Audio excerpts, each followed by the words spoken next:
Subtracting fractions with unlike denominators with Claire, Sydney, and Indy. Okay, get your paper and pencil ready. Let's start with 1 6/8 plus 2 3/4.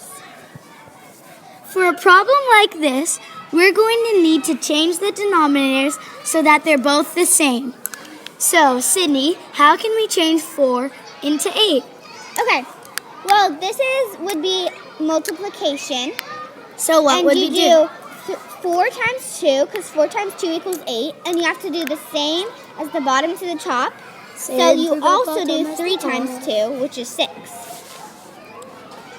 So now if we put the big whole number in front of 6/8, we would have 1 6/8 plus 2 6/8.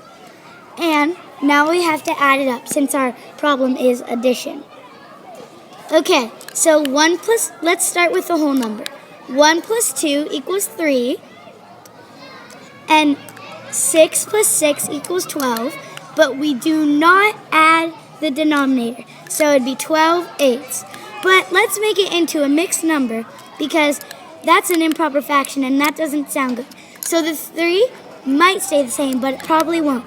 So 8 can't go into 12 more than once, so we'd have to add a 1 to the 3, which would be 4, and 12 minus 8 equals 4. So our answer would be 4 4/8.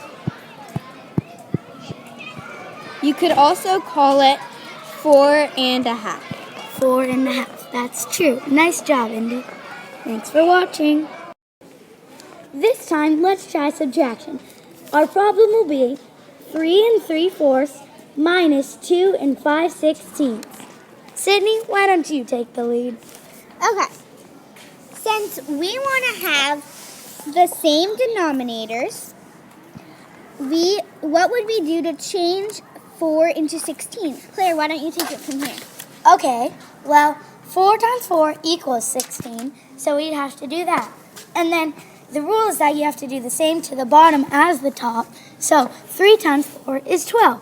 So we would get 3 12/16.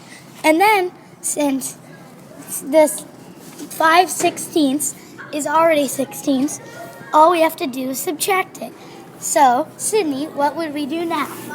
Okay, well, first we want to start with subtracting 3 from 2, which equals 1.